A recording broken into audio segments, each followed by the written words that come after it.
Hi guys, good evening. गोजोन मोनाबिलि नोंथांमोनखौ 5 सेप्टेम्बरनि दिनैनि बे मोनाबिलियाव बयखौबो बरायनाय थाबाय।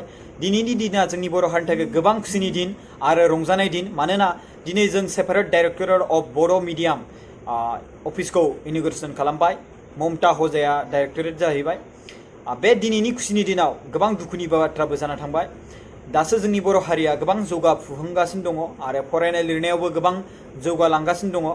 दिनै खोनानो मोन्दों सासे बर'नि डक्टर राहुल बसुमतारी बिथाङा जुनियर डक्टर बिथाङा डक्टर जिएल सयकिया हमिअपेथिक मेडिकेल कलेजाव जुनियर डक्टर हिसाबै खामानि मावदोंमोन। बिथाङा बुथारजाबाय होनना बुंदों माखासे दुथां सुबुंफोरजों। बिथांनि रुमावहाय सानै मानसि थाफादेरोमोन होनना बुंदों पुलिसफोरा बुंनाय मथेब्ला बिथांमोनखौ सन्देह खालामदोंमोन। बिथांमोननि गेजेराव एसे फाइट जादोंमोन, दावहा माने बुलायलायनाय जादोंमन। आरो दा मोनसे रयेल इनफिल्ड बुलेट बाइक रेड कालारनि बेबो गोमाना दं होनना बुंदों। बाइकनि नाम्बारा जादों AS03Y82B1 मिथिबायना। स' बिथाङा जरहाटआव थायोमोन आरो बिथाङा जरहाटआवनो बुथार जादों। बे गोबां दुखुनि बाथ्रा। जोंनि बर' हारिनि गेजेराव गोबां खम डक्टर फरायनाय दङ, जायनि जाहोनाव दिनै बे डक्टर सासे गोमानाया जोंनि बर' हारिनि थाखाय गोबां लस आं बेखौ सानो। नोंथांमोना मा सानो आं बेखौ मिथिया, बाट आंनि थाखायबा बे बर' हारिनि थाखाय गोबां गेदेर लस। सासे डक्टर बानायनो थाखाय बा सासे डक्टर जानो थाखाय बेसेबां खस्थ' आरो बेसेबां टाइम नांगौ बेखौ जाय डक्टर फरायदों बिथांमोनासो मिथिगौ।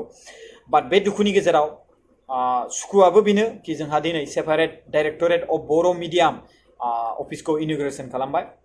स' गोबां खुसिनिबो बाथ्रा। माखासे सुबुंफोरा गोबां बम गावनायजों लोगोसे बेखौ बरायदों बे अफिसखौ आरो जों बिराद गोजौ लेभेलसिम जों जौगालांबाय थादों जोंनि बर' रावजों। आरो मोनसे बाथ्रा आं बेखौ बुंनो थांदों कि आङो पस्ट खालामखाबाय, अब्लाबो आं नोंथांनि मोनसेयाव बेखौ बुंनो सानदों गासिबो जोंनि बर' हारिनि बा बुहुमनां गासिबो फोरोंगिरिफोरखौ आंनि गोसो गोरबोनिफ्राय खुलुमनाय जासिबाय।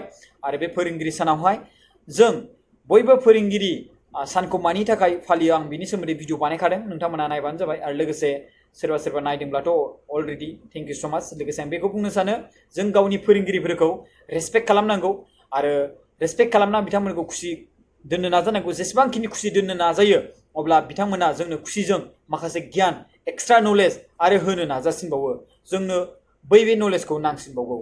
स' बिनिखायनो नोंथांमोना गोसो होनानै फरायोब्ला, अब्ला गोसो होनानै फरायनायजों लोगोसे नलेज आरजिनो लुबैदोंब्ला आरो बे लेखा बिजाबाव थानायनिख्रुइ आरो बाबबा नलेज जुदि नांगौ जादोंब्ला जों फोरोंगिरिखौ जोङो फुजिनो सोलोंग्रोनांगोन। फोरोंगिरिखौ जों मान सनमान होनो सोलोंग्रोनांगोन। जुदि जों फोरोंगिरिखौ मान सनमान होनो सोलोङो अब्ला जेब्ला होयो अब्ला फोरोंगिरिफ्रा जोंनो खुसिजों गोदान गोदान जोंनो नलेज फोरोंनो माने थियारि जायो आरो रेडि जायो।